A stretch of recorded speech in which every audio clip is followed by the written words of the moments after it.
Désolé de ne pas avoir fait un Kosewu vraiment plus tôt, celui qui était prévu pour décembre, mais comme j'ai dû faire deux infos YOLO, je n'ai pas eu le temps. Sans plus attendre, c'est parti. Que savez-vous vraiment? Vous pensez avoir vu à peu près tous les animaux et savoir à quoi vous attendre dans ce classement, mais je vous assure que vous êtes loin du compte. Aujourd'hui, on s'attaque à une poignée de monstres uniques en leur genre qui vont vous retourner le cerveau. Commençons par un reptile pas comme les autres, le caméléon de Jackson. Le caméléon de Jackson est un caméléon plutôt banal, sauf qu'il n'a pas une, ni deux, mais trois cornes sur sa tête longues de plusieurs centimètres. Elles lui servent lors d'un combat avec un autre caméléon de Jackson pour défendre ou prendre un territoire. Le caméléon de Jackson a la capacité de changer de couleur comme la plupart des caméléons pour se camoufler ou communiquer avec ses congénères. Ses deux yeux sont indépendants l'un de l'autre, ce qui fait qu'il peut faire ça, c'est bizarre. Ce qui est marrant aussi avec ses yeux, c'est qu'ils ne font qu'un avec sa paupière, ce qui fait qu'il dort les yeux ouverts.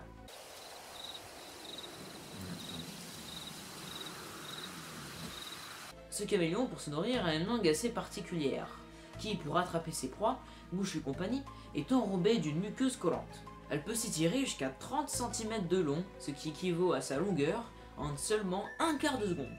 Pour finir, en 1896, le diplomate anglais Jackson a fait don au musée d'histoire naturelle d'Angleterre du premier spécimen de caméléon de Jackson, d'où son nom. Maintenant, attaquons-nous à un lézard, le diable cornu. Le diable cornu, ou diable épineux, ou encore Moloch horridus, son nom scientifique, est couvert d'épines de la tête aux pieds, lui servant de défense ultime contre ses prédateurs. Il est aussi doté d'un camouflage naturel, lui servant de protection dans les arbustes du désert. Mais il peut aussi assombrir sa peau et passer inaperçu dans le sable, ou se gonfler d'air pour paraître plus gros.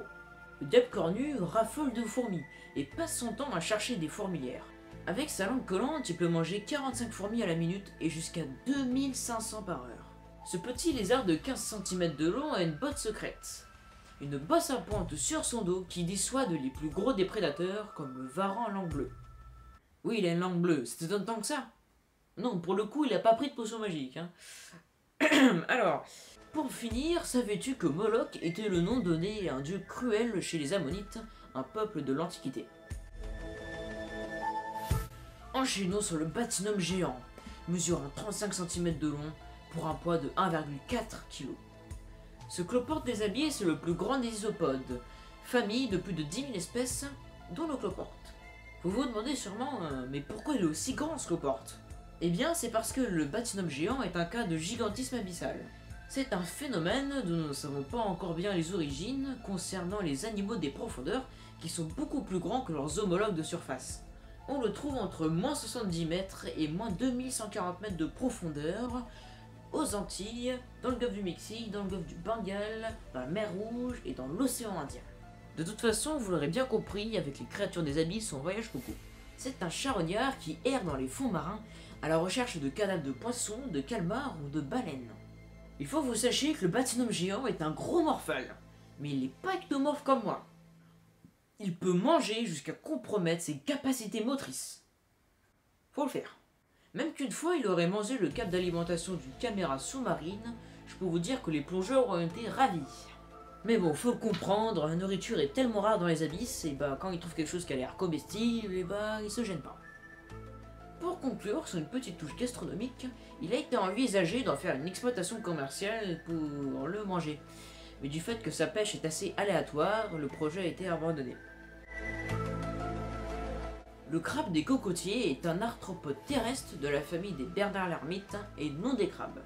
Déjà, c'est bien de faire cette distinction. Il pèse en moyenne 4 kg et mesure 45 cm de long, ce qui fait de lui le plus grand de tous les arthropodes. Pour vous dire, la famille des arthropodes est la plus grande famille du règne animal, car elle compte en elle les myriapodes, les crustacés, les arachnéides, les insectes, etc. Il s'appelle ainsi car il raffole des noix de coco, et chose impressionnante, il arrive à les ouvrir à la seule force de ses pinces. Mais ne vous inquiétez pas, c'est un animal craintif et ne risque pas de vous attaquer. On le trouve dans les îles et îlots de l'océan Pacifique et de l'océan Indien, et dépendant de son habitat, il peut être rouge orangé ou bleu. Ce qui fait de lui un animal insolite, c'est qu'il n'a ni de branchies ni de poumons. Il a des branchiostégales, un appareil respiratoire se situant entre les branchies et les poumons. Il capte l'oxygène de l'air, mais a besoin d'eau. C'est pour ça d'ailleurs que le crabe des cocotiers se noierait en 1 heure dans l'eau. Le crabe des cocotiers a un odorat très performant, qui lui permet de distinguer des odeurs intéressantes, comme les bananes, les noix de coco, et des organismes comme la végétation, des œufs, des tortues et des cadavres en putréfaction.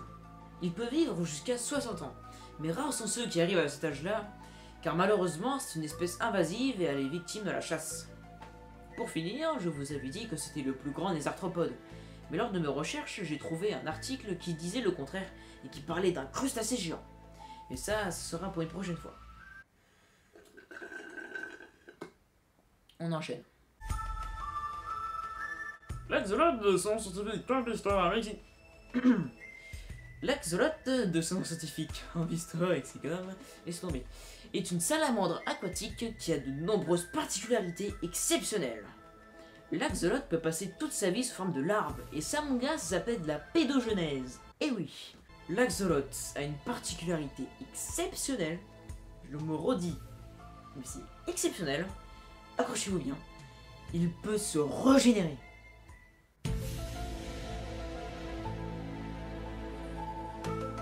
Il peut régénérer un organe endommagé ou détruit, comme un œil ou une partie du cerveau. Il a une tolérance aux greffes exceptionnelle. C'est un amphibien, et il a été longtemps confondu avec la salamandre tirée. Il vit en eau douce dans des lacs au Mexique ou dans des cratères de volcans dans une eau à 20 degrés. Il mesure en moyenne 25 cm de long et existe sous différentes formes. Sous la forme commune, gris, brun, noir, bleuté. Oui, il a un grand panel de couleurs. La forme leucistique où il a les yeux bruns, noirs et encore blancs. Et enfin, la forme albinos où il a les yeux rouges et la peau blanche dorée. Ces variétés génétiques s'expliquent par la variation de la pigmentation. Il vit 5 ans ou 10-15 ans au stade de néoténie. Et il se transforme en adulte s'il y a une hausse de la température due à un réchauffement important. Pour terminer, l'axolote est en danger critique d'extinction dû à la croissance du Mexique, pollution, etc. Et du fait qu'il est vendu en nourriture, car autrefois les Aztèques les apprécient beaucoup. Voilà tout le monde, cette vidéo est terminée, j'espère que t'aura plu et que surtout tu auras appris plein de choses. Donc on se retrouve dans quelques semaines pour un autre épisode de Que c'est vous vraiment, celui que j'aurais dû sortir en décembre. Ah oui, juste pour le troll comme ça, je sais pas si vous avez remarqué, mais en fait depuis le début de la vidéo, je suis en pyjama. Ouais. Et je trouve qu'il est très beau ce pyjama, donc je me suis dit tiens je vais le mettre.